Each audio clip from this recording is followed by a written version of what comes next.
I'm sorry, but it's time to move I'm Jacob, away. and this is my father Michael, and today we're reviewing Badfinger's Apple of My Eye single with the B-side Blind Owl, and it was the single after Baby Blue and the last single released on Apple Records. I think the major thing to call out in terms of context, it was released much later. I think there was a huge gap. This was released at the end of 73 in the US. I don't think it came out until after the Warner Brothers album in parts of the UK. So, do you remember ever even hearing this song? No. The last single that played, being alive at the time and loving Badfinger, was Baby Blue, which was played on the radio. I never heard them played on the radio again after that. The albums were released at the same time, and which is self-defeating. And hit just outside the top 100 or something. Didn't really get any radio play. And again, in the US, I think it might have even come out after the Ass album or around the same time. there was such a delay, such success with Day After Day and Baby Blue, and then time passed. And now let's talk about the song itself. So what if this was the next, I know you saw them live and heard some of the songs from this album before they came out. Put yourself back there. If this was the first song you heard a couple months after Baby Blue, what would you think? Very, very different.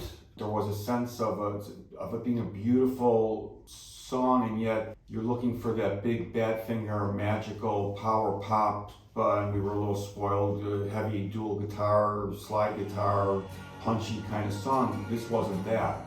So I don't know if I would have felt any differently than it was with all the time that had passed. It opens the album that it's on, which was Ass, and it was beautiful, and it hit my ears as very acoustic and beautiful harmony from Pete Ham, double tracked. And it didn't have, I guess there was a sense at the time of, if not being let down, because it's actually off an album that had a lot of rock songs on it also, that's another point. But it wasn't, it was a different type of song. There's a reason it was picked. I hear parts of the single formula in there. First off, it's like a Pete Ham song, and we know that he had that's what they were going for. Hits. Yeah. It opens with the a cappella, which is like no matter what, right? It opens with him kind of singing the refrain of the song. There's a lot of backing harmonies. There's solo in it. It builds with the organ coming in, and Pete Ham was able as a songwriter. I'm thinking of this as we're sitting here. With the earlier hits, to have his emotion in it, but be punching it so much and have such melodic rock in it that it came into the mainstream. This is also very emotional, very PM, and maybe not having that magic gift of the punch of a No Matter What, or even Day After Day didn't have was a ballad, but there was a punch in there with the slide guitar and the production, and these songs were on another level. Yeah, for all of those other big hits, there's like a riff in it, right? Every song opens with a riff as well. Come and Get It even has a riff. This song, the riff is almost just a scale, and it's a beautiful scale. But it's the solo, it's also kind of the ending. It's in there a lot, and it's not maybe as unique as some of those other rock riffs were. They were changing and evolving and broken down. It wasn't called power pop then, but the sound of Badfinger was a beautiful sound, but maybe not the same sound that we were used to that had really made the song so big and so exciting. It was almost more like a personal folk type song that was punched up, but not a rock Badfinger type song.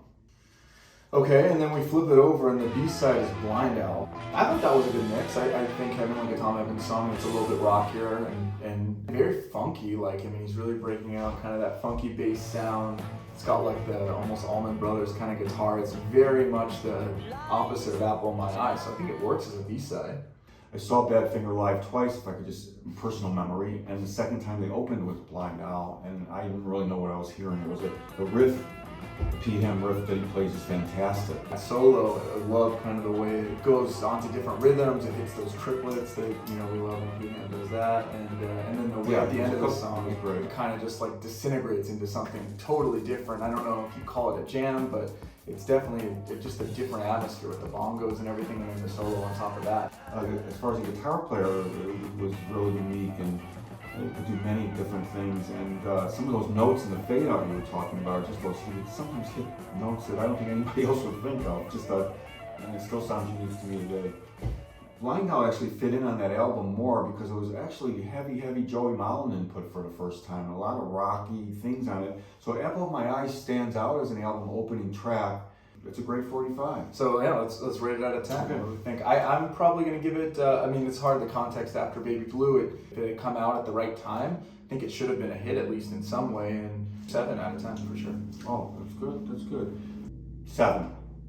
7 would be where you have to go, because coming after something that had been so beyond strong and good, that it reached a Beatle-like level, and this was great. We'll move on to the Warner Brothers albums.